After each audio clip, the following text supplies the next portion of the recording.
Welcome back everyone to GGN. This is part 3. I should have about 4 parts today for Wednesday, October 2nd, 2013. That's just this, the time flies by, man. It really does. But I was covering Africa in the first video and parts of the second video, and I'll start off with this, but then I'll get into Yemen and Asia and then South America in this third video. So if you're new, my website is ggnonline.net. On YouTube, ddarko2012, ddarko2013 are my channels. The startling size of U.S. military operations in Africa, so we're talking about using special forces in Africa.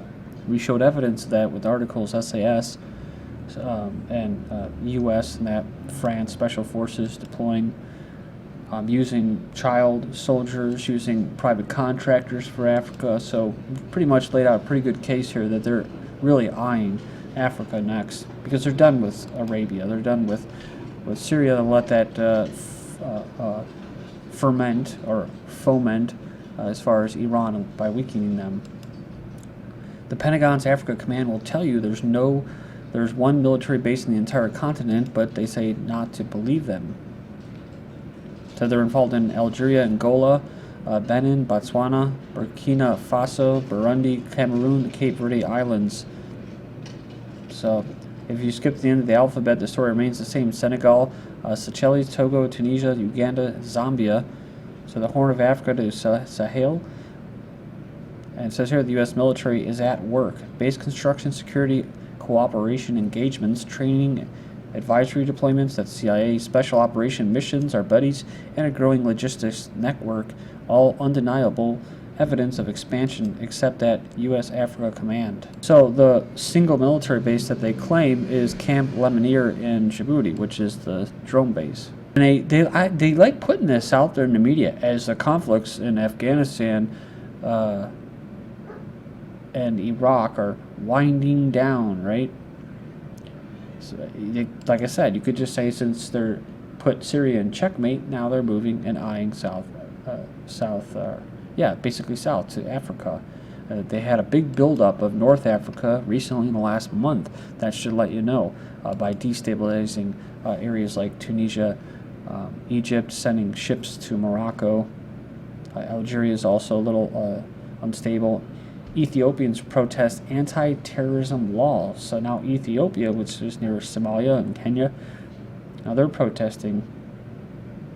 So it says here that it was being led by the opposition, right? Controlled opposition? I don't know. But it says here protesters also demanded political reforms and equality as well as the release of political prisoners. It says the intention of the law is to just basically to ban the activities of civil society, the activities of media, and the activities of parties, which is, again, there's always these legitimate concerns that are going on, but it's also co-opted to foment unrest, to swoop in there and create a regime change. You have to remember Ethiopia, I believe the guy died, and then they was replaced basically by some puppet that was working along with the Western intelligence. As far as Kenya goes, though, it seems like they really are being used as kind of a proxy military force. Al-Qaeda militants seized control over army headquarters in Yemen port city. The Al-Qaeda militants seized army headquarters in the Yemeni port city on Monday, killing 2 soldiers, taking more hostage in their second major assault in 10 days. So, again, you have to remember, there's actually a possibility of a southern Yemen, or the Republic of Yemen, whatever they call themselves, as being broken up. So, of course, Al-Qaeda's there. Gunmen still hold Yemen army hostages. So they were still holding hostages at the army headquarters on Tuesday, a day after the army was said to have recaptured the building. And we have 5 police officers killed in an attack in Yemen. This is from October 2nd today. We were talking about Pakistan, right? 42 were killed in a car bomb, and they had another explosion. They've had a bunch of explosions. That's a pretty big number there. It's been heating up.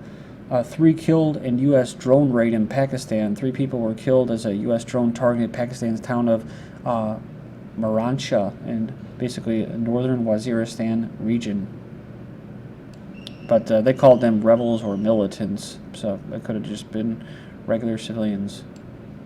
And recently, I was well, yeah, I guess what, Monday, I was talking about a hot war possibly, somehow between China and Pakistan, India, and that's to call the numbers, the population numbers.